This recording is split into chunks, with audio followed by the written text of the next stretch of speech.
जय भीम साथियों। मैं बंगी हूँ का 7वां पाठ मैं आपको सुनाने जा रहा हूँ भगवान दास जी की बुक मैं बंगी हूँ से। हो सकता है यह गलत हो या सही हो, मतलब हमको जो ब्राह्मणों ने, आर्यों ने जो हमसे सेवाएं कराई, अपने ग्रंथों में लिख दिया 4 वर्ण बना के कि शूद्र और अछूत खाली सेवा करने के लिए पैदा हुए हैं। इनका अगला जन्म ये पिछले जन्म के कर्म है, और अगला जन्म जो होगा वो हो सकता है शुद्ध हो।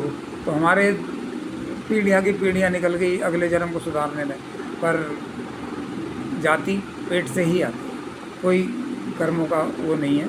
ये गलत लिखा हुआ है। हमारे देखिए हमारे इतिहासकार क्या लिखते हैं हमारे इतिहास के बारे में। हो सकता है यह गलत हो या सही हो, जैसा कि रिवाज है कि पराजित समुदाय से बहुत से नीच और गंदे काम कराए जाने लगे। मेरे पुरखों से भी ऐसे ही काम कराए गए होंगे। मानव की मनोवृत्ति में एकता पाई जाती है। रोम और यूनान में जब अन्य देशों के निवासियों को गुलाम बनाया गया तो नीच समझे जाने वाले सब कामों को गुलामों से कराया जाता था। जहाँ गुलामी की प्रथा थी वहाँ हर वह काम जिसमें शारीरिक मेहनत और खतरा था, यहाँ तक कि लड़ाई का काम भी ग्लैडिएटर गुलाम लड़ाके से लिया जाने लगा। लेकिन यह भी कहा गया कि रोम बर्बाद हुआ तो गुलामों और गुलामी के कारण भारत में शासक जातियों ने घृणित काम उन लोगों पर थोपे जिन्हें उन्होंने गुलाम बनाया था, और पैसे स्थायी रूप से करते चले गए थे। पढ़ने पढ़ाने तथा देवताओं की पूजा उपासना करना ब्राह्मणों के लिए हमेशा के लिए अपना लिया, क्योंकि इसमें सम्मान भी था और पैसा भी।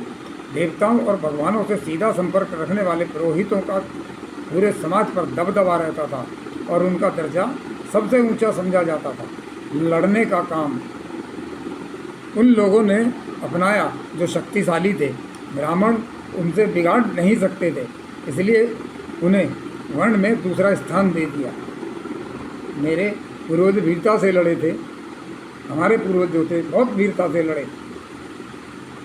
यह वह युग था जब आक्रमणकारी शत्रु को हराकर यह मान लेता था कि हारने वाली जाति का ईश्वर कमज़ोर था, मतलब हारने वाले का जो भगवान था वो कमज़ोर था। लेकिन वह मेरे बारे में ऐसा नहीं सोच सकते थे, क्योंकि मेरी सभ्यता ऊंची थी, लोग शांति प्रिय थे और जमकर लड़े भी।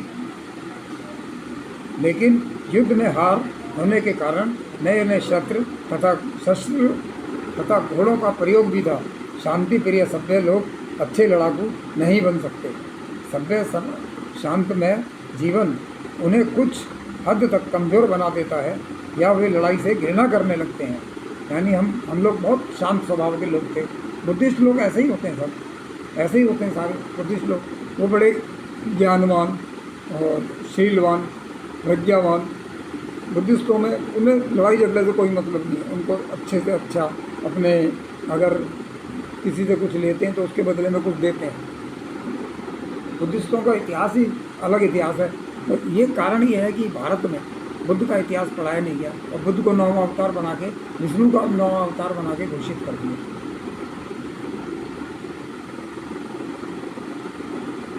या वे लोग लड़ाई से घृणा करने लगते हैं।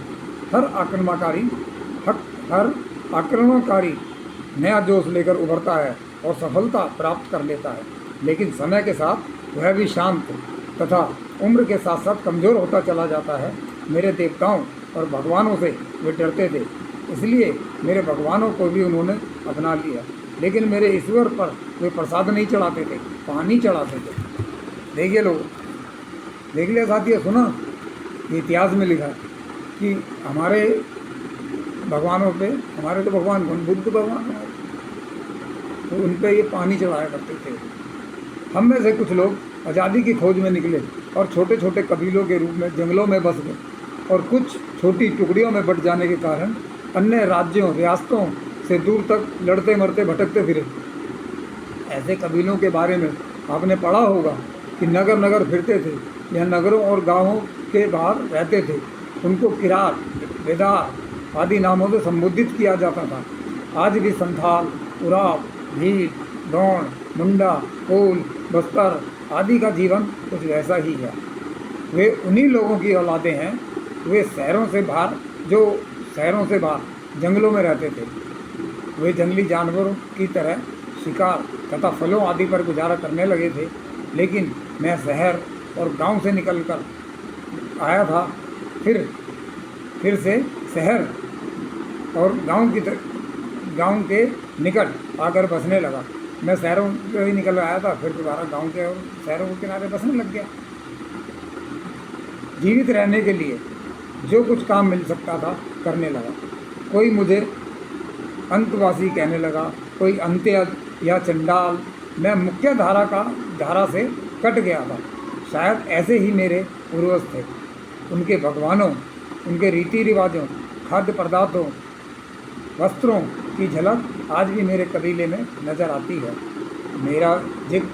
मेरा जिक्र तथा रहन सहन के बारे में मेरे राजाओं की गाथा में या पुरोहित समाज के हाथों लिखी किताबों में कुछ नहीं ढूंढ पाएंगे। यदि पाएंगे तो घृणात्मक ढंग से मेरा वर्णन मिलेगा।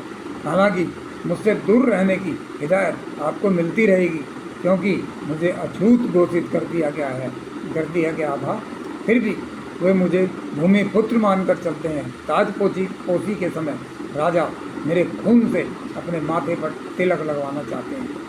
देखिए साथियों, कितना दुख सहकर हम लोग आज भी यहाँ खड़े हैं, जिसने ना पानी पीने दिया किसी को, ना हमें खाना तो बहुत दूर की बात है, जो रूखा सूखा काम करवा के दे दिया करते थे उसी को बस हमारा मेहनताना समझ लिया जाता था। आज हम लोग पढ़ लिख के, हम चाहते हैं हमारा समाज पढ़ लिख के आगे बढ़े, IAS बने, PCS बने और ये देश पे राज करें। जय भीम साथियों।